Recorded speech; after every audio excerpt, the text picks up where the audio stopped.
Bom dia, nós somos da Faculdade Unifazan. Estamos aqui para apresentar nosso trabalho, projeto de extensão, chama Podcast é Legal. Vamos fazer no formato de podcast. E eu me chamo Júlia Benício, sou da faculdade também, Unifazan. Nós estamos no 5º período e no mais a gente vai falando aqui. Vamos se apresentar, vamos entrevistar o doutor que está aqui conosco e todos vão se apresentando. Bom dia a todos, meu nome é Cássia, faço parte dessa turma. Estamos aqui para entrevistar o Dr. Jonas e falar sobre o assunto pacote anticrime, cadeia de custódia e juiz das garantias.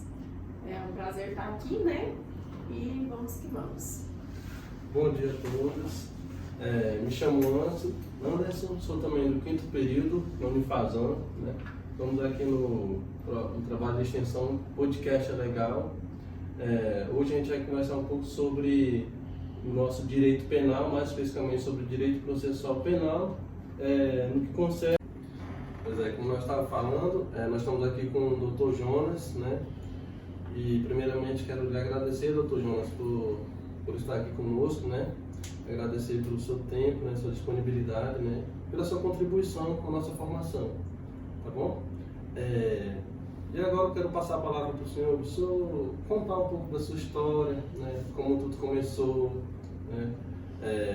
em que momento o senhor decidiu aí para seguir essa profissão da advocacia, tá? Então o senhor fique à vontade. Obrigado, Anderson. Bom dia, Cássia. Bom dia, Júlia. Bom dia a todos os alunos da Unifazan. Então, Anderson, Júlia, Cássia, para um menino pobre, ousar sonhar é muito além daquilo que você imagina. Eu sou o primeiro na minha família a conseguir concluir, a entrar na faculdade, na verdade, não é nem concluir um curso superior, mas estar na faculdade. Eu sou o primeiro da minha família. Eu sou filho de um pai que não sabe ler e não sabe escrever e de uma mãe semi-analfabeta. E eu ousei a sonhar em fazer uma faculdade, cursar um curso. Desde pequeno eu tinha uma utopia na minha vida que era, eu sabia que sozinho eu não conseguiria quebrar um muro inteiro, mas eu sabia que eu poderia dar algumas marteladas para ajudar a quebrar esse muro. E qual que era esse muro que eu entendi? O muro da desigualdade. E eu me lembro minhas aulas de história, ainda lá no ensino médio, quando a gente estudava a Guerra Fria, a queda do Muro de Berlim. Então eu fazia esse paralelo entre o sonho de modificar uma vida toda, a qual você apenas é um serviçal, a qual você apenas serve. Não que o advogado deixe de servir, O advogado passa a servir também, mas de uma forma diferente. Então eu fazia essa comparação, que eu ia derrubar o meu muro de Berlim. E o meu muro de Berlim que eu derrubaria seria a desigualdade. Então surge daí esse desejo por fazer. Nesse primeiro momento não sabia se era direito, mas eu queria fazer algo para entrar para a história. E não ficar apenas na história, mas passar por ela e ficar na história. E aí, com o passar do tempo, já no 8º período, eu descobri, na 8ª série, eu compreendi que o curso seria direito. Então, terminei o colégio, não iniciei de imediato, até ganhei uma bolsa, porque eu estava no 2º ano do embrionário projeto de ProUni. Eu ganhei uma bolsa, só que uma bolsa para administração de empresa. Eu não queria fazer administração, eu queria fazer direito. Então eu ainda tive que, depois terminei o colégio, fiquei ainda mais 4 anos sem estudar, para depois entrar na faculdade. Em 2010 eu tive a oportunidade e comecei a cursar o curso de direito. E as coisas foram acontecendo naturalmente na minha vida. Teve a questão Deus, com certeza, teve uma força diferente, espiritual na minha vida também. E a plantação, teve toda uma plantação. E hoje, com quase 9 anos trabalhando na área, comecei a colher os frutos dessa plantação que teve lá atrás. História bonita. Doutor, então a gente vai começar a fazer algumas perguntas sobre o nosso Código de Processo Penal. A gente falou sobre o Código sobre o juiz das garantias e a cadeia de custódia. Bom, A nossa pergunta, a primeira pergunta, ela já vai direto, né, na cadeia de custódia no Brasil. É uma pergunta bem direta. O Anderson, nossa, essa é de cara.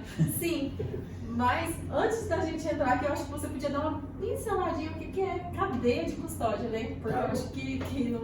Aí depois você fala dos pontos negativos e positivos. Tá, Cássia, então, a cadeia de custódia, Cássia, Júlia, Anderson, a cadeia de custódia, ela veio dentro do pacote anticrime do dia 20 de dezembro de 2019, ou conhecido também Projeto Moro, porque então ex-juiz Sérgio Moro se torna ministro de Justiça e Segurança Pública do governo Bolsonaro, e ele apresenta ao Congresso um pacote com diversos pontos para o direito penal e para o direito processual penal.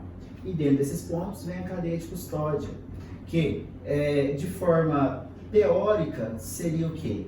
Você pegar uma prova no momento que ocorre tal ilicitude e fazer todo o seu acompanhamento, todo o seu caminho, desde o apanhado até a devolução para a vítima ou para os seus familiares, para o agente, para a autoridade policial. Só que há um fundo histórico por trás de tudo isso. E aí a gente tem que americanizar as coisas. A gente volta lá no ano de 1960, 1965 e encontramos uma história que até se tornou uma série, e indico para vocês, depois de estarem acompanhando, tem na Netflix, O.J. Simpson contra o Povo. O que essa série, eu vou usar dessa série para vocês compreenderem um pouco a cadeia de custódia. O que essa série traz? Um famoso jogador de basquete, de beisebol americano, ele é acusado e preso, acusado de ter assassinado a sua ex-esposa. E o julgamento que caminha no decorrer dos meses que se passam, é observado que a cadeia de custódia ela havia sido quebrada. Houve falta de garantismos, houve provas adulteradas, o que vai no final decretar, entre vários contextos dentro daquele julgamento, mas no final essa falta de observação para com a prova vai desaguar em uma absolvição desse mesmo jogador de beisebol. Então, isso buscando esse fundo histórico, esse arcabouço. Voltamos então a 2019. Chegamos em 2019, é apresentado a cadeia de custódia dentro do pacote anticrime, aonde vai se utilizar de alguns argumentos como esses para dizer: precisamos ter um cronograma do momento que acontece tal ato até a sua sentença. Então, de forma resumidamente seria isso. E então fica a dica para vocês assistirem essa série, que é bem legal. Vocês vão conseguir compreender muito melhor ainda esse ponto da cadeia de custódia. A gente vai deixar na descrição a série que o senhor nos indicou, tá bom? Tá bom. A próxima. Não, ainda não finalizamos aqui, né? Aqui ele deu uma pincelada do que é a cadeia de custódia. Eu acho interessante porque na teoria é uma coisa muito, né, vai funcionar, né, vai dar tudo certo. Mas eu queria que você falasse pra mim, tipo assim, quais os pontos negativos que tem na cadeia de custódia? Porque na teoria eu vi que é bem básico. Aconteceu ali uma ilicitude, perícia vai lá, traz ali para um determinado local, guarda para que não aconteça nenhuma violação, tanto para os direitos, né, ali básicos de quem cometeu o crime, mas ali, vida real, funciona assim? Então, pontos negativos. Ponto negativo você tem os sujeitos que participam desse colhimento. Você tem um perito, você tem um policial. Muita gente participa ali. Muita gente participa. Ao mesmo ponto que é um ponto negativo, é um ponto positivo. Porque se uma dessas provas ela se perde, a responsabilização está sobre esses atores desse ato, esses sujeitos. Mas ao mesmo tempo passa por diversas mãos, né? eu vejo que esse seja um ponto negativo. E o maior dos pontos negativos é que para existir cadeia de custódia, nós precisamos ter juiz de garantias. Se nós não tivermos juiz de garantias para resguardar, para salvaguardar, não temos cadeia de custódia. Não tem como existir. Então vamos lá para a nossa segunda pergunta, Júlia. Tá, a segunda pergunta é a seguinte, vai estar passando aqui, mas pra gente acompanhar. Em quais sentidos a cadeia de custódia favorece o trabalho do advogado com o seu cliente? Pode favorecer e pode não favorecer, né? Segundo a que a gente Já é estava opinião conversando aí própria. atrás. Não, mas eu acho que também pode não favorecer. Mas eu acho que a cadeia de custódia foi criada para não ter essa fraude ali. Na Não verdade, favorecimento. assim, nós temos que ser garantistas. No seguinte ponto, não é que não vai favorecer. Eu sou da linha de que se você cometeu o crime mais bárbaro que seja, se você estuprou uma criança, sua filha de 2 anos de idade, se você assassinou, ou se você é inocente, você precisa de cadeia de custódia, você precisa de provas para você ser condenado ou para você ser absolvido na proporção ideal, idêntica. Não é você pegar um homicídio simples e aplicar uma pena de 17 anos.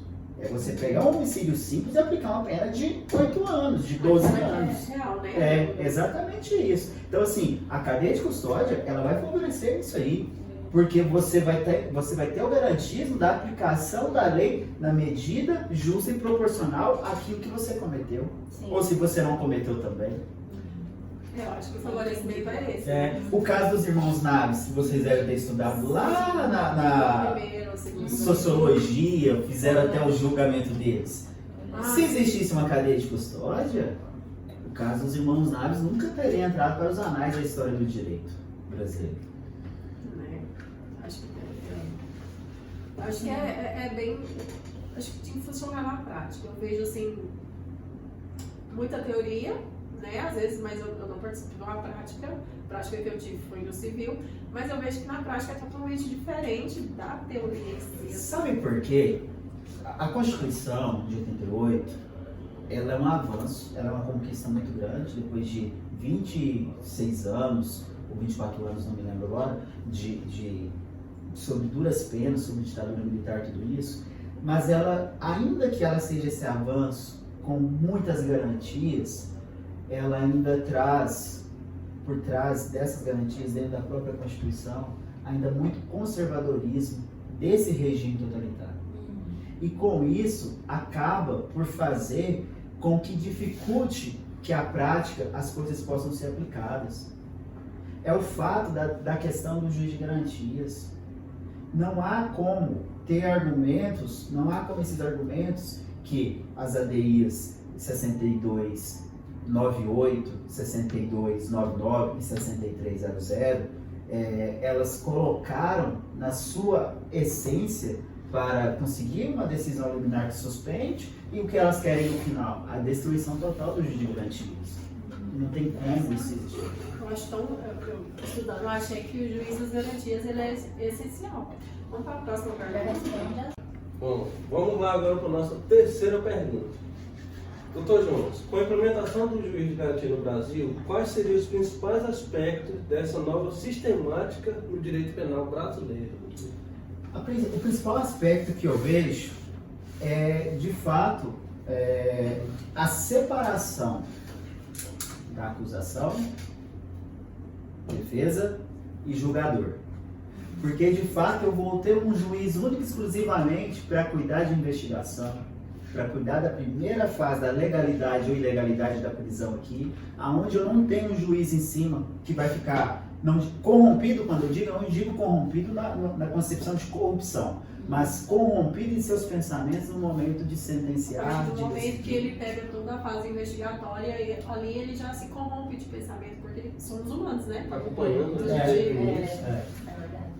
a cognição, né? Tem uma matéria na psicologia, tanto na psicologia jurídica também, que eu não sei se vocês já tiveram psicologia jurídica ou ainda vai ter, Já tem. que trata dessa questão. E por ser humanos, em algum momento a gente vai se corromper nesse sentido. Então esse é o principal, é o principal aspecto dessa que eu vejo de interessante nessa sistemática. Fora outras coisas, fora o fato de que você, dentro tanto da Constituição quanto do processo penal, o juiz natural da ação não deve ser o juiz natural da investigação. Você precisa resguardar isso aqui. Então, eu vejo isso. Sim. Então, partindo para a quarta pergunta, diz assim: na qualidade de advogado, qual a sua visão do juiz de garantias dentro da fase investigatória do inquérito? Perfeita. Absolutamente acertada. Se isso ocorrer, se de fato isso ocorrer, isso vai ser muito bom. Porque você... É o que a gente já falou anteriormente, e volto a falar aqui. Você vai ter como questionar a legalidade de uma prisão, a legalidade de medidas cautelares, né? Então, assim, dentro você... Porque a vida de advogado, e verdadeiros advogados, Sobral Pinto já falava sobre isso, que para o advogado, se tem um dos sinônimos, uma das características que ele não pode ter é a covardia. Ele não pode se acovardar. E, infelizmente, existem juízes que colocam essa covardia para um advogado. Então, o seu cliente, se você, igual assim, já aconteceu o caso, tem que medir as palavras, tanto escritas como verbalmente, para falar com o juiz, porque o seu cliente está preso. Nós temos aí, com o juiz das garantias, não que a gente tenha que desrespeitar o juiz, não, de forma alguma, mas você tem como, tendo um juiz único e exclusivamente para cuidar de investigação de medidas cautelares, tem como você questionar ele sem tomar para si antipatia desse juiz no momento da instrução processual, no momento que isso virá de verdadeiramente um processo, né? Então, é o garantismo penal se fazendo valer, é a Constituição sendo aplicado da melhor forma possível. Você tendo o direito de como é que fala? De... Essas garantias. Isso, não é bem as garantias, é quando você tem o direito probatório, o direito de... 3, vai. Agora vamos para a nossa quinta pergunta. O juiz de garantia surgiu no pacote anticrime de 2019, bem como o senhor já tinha nos dito, né? Mas foi suspenso pelo ministro Luiz Fux, do STF. Qual a sua visão desta suspensão, doutor? Vamos lá. Eu tenho que polir as minhas palavras, chamar meu advogado. Você é civilista? Civilista. O ministro Luiz Fux, a gente tem que pegar um apanhado da realidade da vida do Luiz Fux. Ele é um juiz de carreira, ou seja, a sua concepção, a sua gênese sempre foi ser magistrado. Ele foi juiz de carreira, juiz, desembargador, ministro do STJ e chegou ministro do STF. E foi presidente da Associação dos Magistrados do Brasil também. E a decisão do Luiz Fux é uma ADI feita pelas associações dos magistrados brasileiros, a 6298, a 6299 e 6300. São as ADIs que questionam o juiz de garantias. O que vai dizer essas ADIs? De forma resumida. Não há no Brasil, na magistratura brasileira, capacidade para suportar o juiz de garantias. Quer dizer que... e aí ele coloca um índice. 40% de todas as comarcas do Brasil só tem um único juiz que representa todas as varas. Civil, fazenda, criminal, juizados. Né? E eleitoral também. Então, diante desses fatos, não há como a implementação do juiz de garantias. E aí isso me remete a séculos passados, século XVII, onde não tem como se pagar salários mínimos, né? Isso quebrará as fábricas. Não tem como não ter crianças trabalhando, porque apenas as mãos pequenas das crianças conseguem alcançar os parafusos, as engrenagens mais pequenas dentro das máquinas. Então, assim, esse pensamento colocado na ADI é a mesma coisa no que em séculos passados no Brasil e no mundo se colocava o conservadorismo para se manter as mesmas práticas de trabalho, os mesmos segmentos. Gente, eu vou dar um exemplo para vocês bem simples aqui. A minha cidade natural se chama Nazário, aqui em Goiás. O juiz substituto de Nazário, quando o magistrado de Nazário está de férias, é da comarca de Palmeiras, que fica a 20 quilômetros. Olha a coisa mais simples, o argumento mais simples de se quebrar dentro dessas ADIs.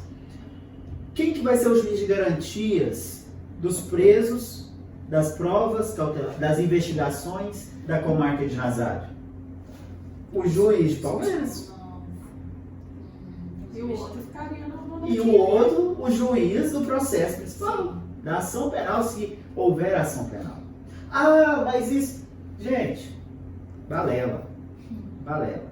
E aí, com isso, nós temos aí 20, 21, 22, 23. Nós temos praticamente 4 anos suspenso, uma garantia, um avanço, uma conquista imensa que nós podemos ter, não só na magistratura, não só no Ministério Público, não só na Defensoria, na Advocacia, mas uma conquista para todo cidadão brasileiro, né?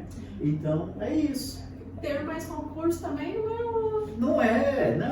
Faz os concursos. Nós temos aí o poder mais caro do Brasil, é o judiciário. É o poder mais caro. Goiás é o segundo estado com as maiores taxas judiciárias do país. Sim, cara. Então, assim, financeiramente, não falta dinheiro também para se fazer mais concursos então e colocar mais juízes para isso. Não falta. Estrutura física? Não falta. Não vai ter que mudar a estrutura nenhuma. Não vai ter. Né? Ele pode trabalhar na estrutura que já tem. E tem uma questão também que, por conta da pandemia, muitos magistrados ainda estão meio que em home office, né? Sim, Tem toda uma questão. A pandemia trouxe ainda mais essa facilidade, esse benefício. Não sei pra quê. Não, benefício para se implantar o juiz de garantias. Para mostrar que é possível. Que é possível isso aí. O estabilismo, infelizmente, que não quer deixar isso acontecer. A elite, 1% da elite não quer deixar que isso aconteça. Mas é uma conquista gigantesca, muito grande, que a gente precisa derrubar esse muro também. E aí eu acredito assim, OAB, defensorias, sociedade civil, organizações precisariam entender o quão importante isso é. Mas, infelizmente, muitos não compreendem isso até que estejam no lugar indesejado. Né? Aí eles entendem a importância de um advogado criminalista. Aí eles entendem que o bandido bom não é o bandido morto, mas é o bandido que é ressocializado, que tem a pena dosada na sua... Entender a necessidade de uma cadeia de custódia. Entender a necessidade de uma cadeia de custódia. Sim, do juiz, das garantias também. Infelizmente é conscientizar, né? Eu acho que deveria vir mais... Isso parte de vocês, que estão lá nos bancos da faculdade. Começam de vocês. Conversar dentro de casa, questionar dentro de casa, mostrar isso para os pais de vocês. Parece, assim, na teoria, parece ser uma coisa tão básica, né? Por exemplo, tem que ter um juiz só para o juiz de garantia para garantir a prisão legal, né? Do preso, né? Ali do investigado, no caso. E aí não pode se misturar.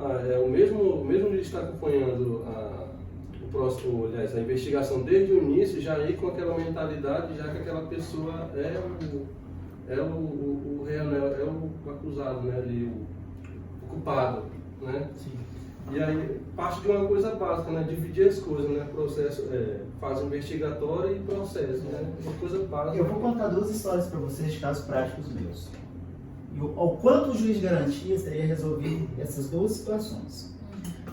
Hoje eu estou com uma cliente, ela tem uma filha de 12 anos, que tem alguns problemas psicológicos, laudados, comprovados, ou seja, ela é deficiente e tem uma filha de 4 anos.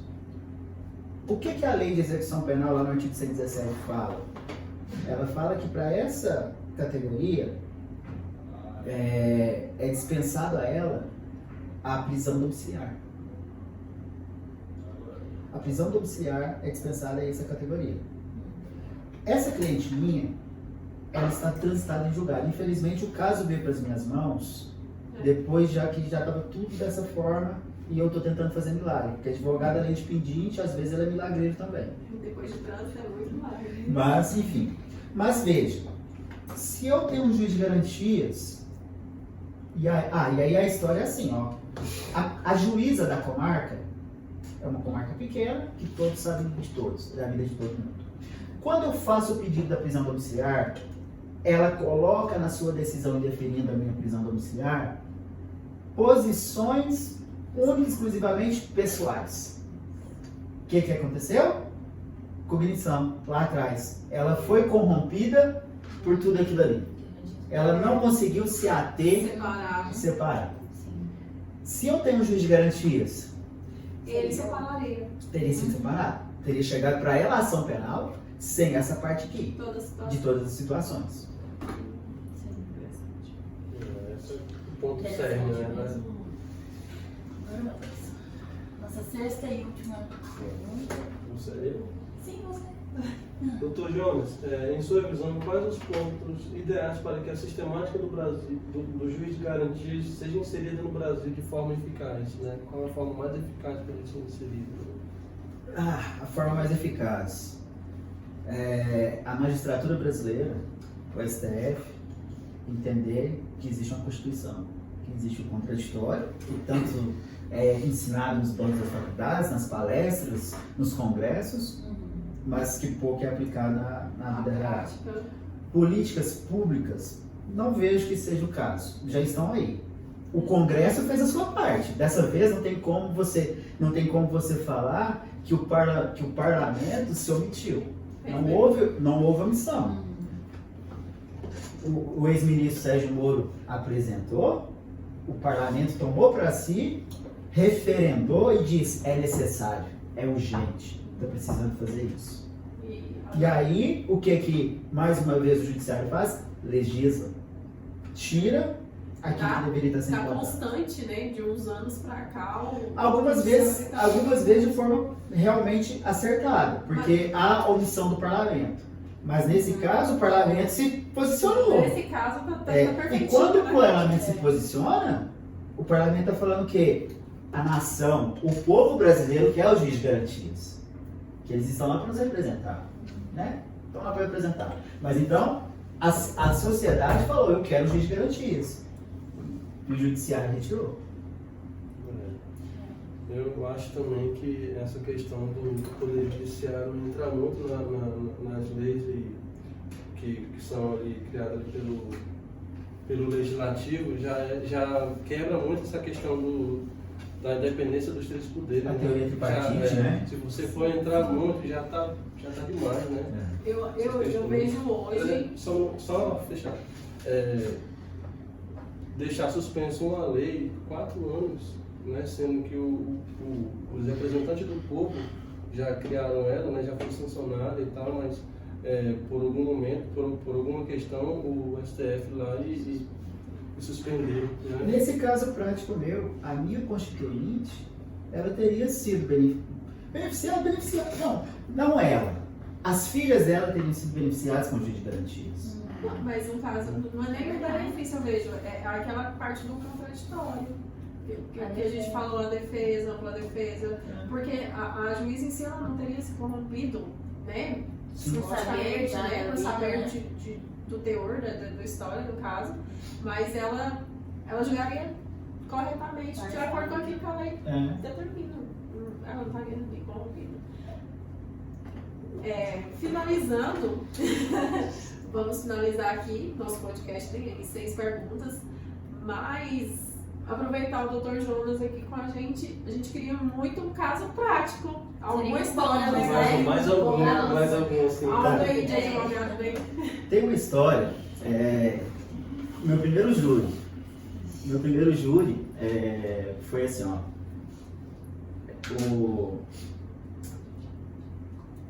Como que eu vou colocar? O meu cliente, ele assassinou o ex-cunhado dele.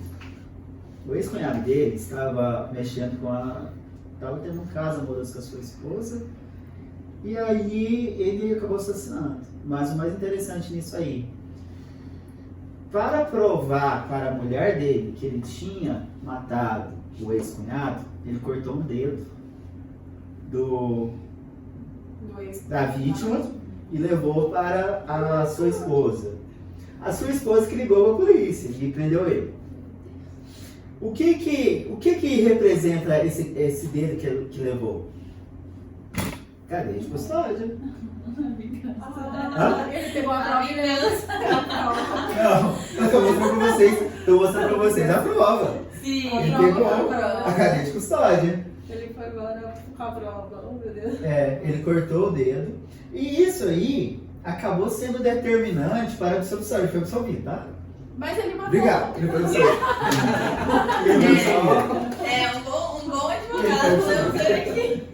Ele foi absolvido. Na verdade, assim, dentro do júri, houve vários argumentos.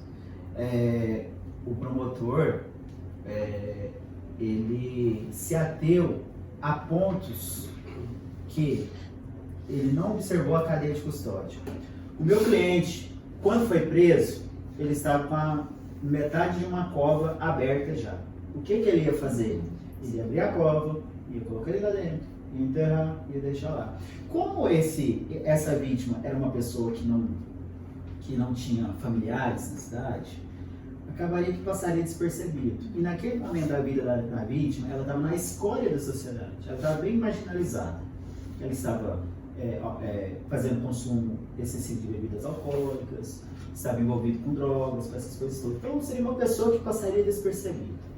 E no plenário do Tribunal do Júri, o promotor não abordou esses pontos que é de uma cadeia de custódia. A deceptação do dedo, a abertura de uma cova para ocultar o corpo, né? Então são pontos que ele deixou passar despercebido e eu não falei e eu também omiti-los, fui para outra linha de defesa e eu consegui a absolvição dele. Então vejam tanto que até para o júri a cadeia de custódia ela é argumentativa e ela pode levar a uma absolvição ou uma condenação. Então, que caso interessante. Então, terminamos por aqui nosso podcast. Jonas, eu quero agradecer muito, né, Dr. Jonas, retiro o Jonas aí. É um amigo de longas datas, né, conheço aí há muitos anos. Quero agradecer seu empenho de ter vindo. Eu sei do profissional que você é, quero aproveitar, né? Eu sei do profissional que você é, que você conseguiu ser, conquistou ser.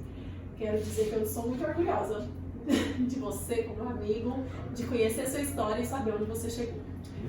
Muito obrigada mesmo por você ter aceitado esse convite, né, da nossa turma. Agradeço mesmo. É isso aí. Obrigada. Obrigado, gente. O agradecido sou eu pelas palavras de vocês, pelo convite. Estou à disposição, precisando de mim, estamos aqui. Aquilo que nessa pouca, porque assim, atrás eu acho que deveria ter um descurrículo também. Existe o currículo, mas deveria ter um descurrículo. Porque o currículo é só o sucesso, mas o que está por trás são várias falhas para chegar naquele currículo. Então eu agradeço imensamente, que eu puder cooperar para o crescimento de vocês, conte comigo também. Obrigada aos colaboradores do nosso vídeo. Anderson, Ângela, obrigada. E Marquinhos, que não é da E é turma, isso. mas tá aí. Findamos.